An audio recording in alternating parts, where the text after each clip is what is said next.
Today we will be discussing Percy Miller, also known as Master P, and how his leadership has led to the success of not only himself, but anyone who has joined his No Limit record label.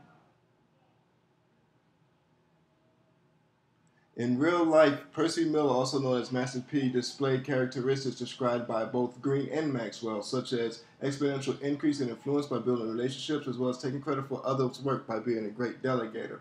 Born in the projects of New Orleans Third World projects, Percy Miller stayed away from most of the negativity that plagues at-risk youth. He developed a love for basketball, film, and music, and this is evidenced by his No Limit Records, No Limit Films, and No Limit Sports Management, falsifying that if anything comes from any type of broken windows theory, that if anything comes from broken windows, that it can't be good. Percy Miller started No Limit Records as a store that sold music via cassettes, vinyls, and CDs. Taking $10,000 he inherited from his grandfather's death, that was the initial startup of the cause for the soon to be entertainment powerhouse. Percy Miller also went to business school in college, where he did not finish, but used the knowledge to be a great entertainer. At first, Percy Miller produced his own album, and he was his first level, which was his first level of leadership. All he had was the title CEO behind his name, which made some people listen to him as he did his own business. He produced over 200,000 copies of The Ghetto's Trying to Kill Me. This was a way he was able to now create and maintain his own personal brand, even stating on his first album, "I'm not your average rapper, I'm an entrepreneur." Living by his beliefs landed him a distribution deal with Priority Records, which he kept all his rights. By continuing to brand and build his network, Percy Miller was able to produce albums that incorporated artists that were already following fans. Artists such as Rapper Forte, Sibo, Silka Shocker, C Murder, West Side Connection, Brother Lynch, TRU, Mac Dre, Mr. Servon, Daz Dillinger, Goldie Lope, Snoop, Bad, J.O. Felony, Timberland, and the East Siders in the West Coast compilation, all produced by Master P. According to Maxwell, Master P was promoted to permission level 2. These artists joined in partnership with Percy Miller, not because they was forced to, but due to the fact of the relationship and the benefits of the relationship. Percy Miller had moved from New Orleans to California, but built friendships and networks before returning to New Orleans. His influence began evolving, and not only within his peers, but within the corporate industry as well.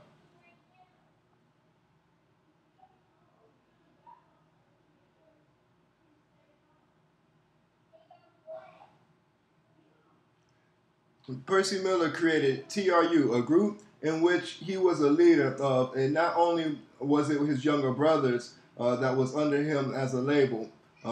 They would go on to make the movie About It, which was banned for theatrical release but sold well on the streets. According to Maxwell, Percy has now reached level 3, which is production.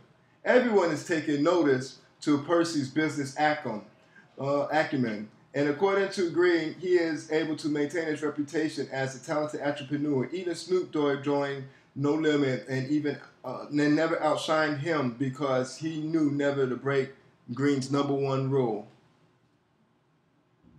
Also, as you can see on Snoop Dogg's release, the #1 rule, Master P did not outshine him as well, allowing him to name his album Top Dog.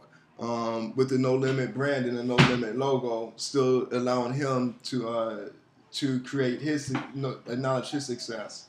Level 4 was achieved when Percy Miller developed artists and created success turnaround hits. From 1991 and 1997, he produced over 28 albums, and in 1998, 38 albums, 2006, 24 albums, and created personal brands for artists on his roster. Now he has developed his son into an artist, actor, model, and college student. Percy Miller, I believe, feels he has not achieved level 5, which is personhood, as he has released another mixtape called TMZ, Too Many Zeros.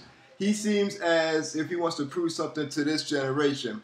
However, I feel that the personhood will be felt in generations to come, as his son is the real investment in his brothers in the future. Percy Miller does, as Green states, it enters into actions of boldness. After doing his own research, he knew it's time to go into action with boldness and with time management on his side. As one can see, when doors were locked, he created his own keys. 38 albums produced in 1 year is pretty bold.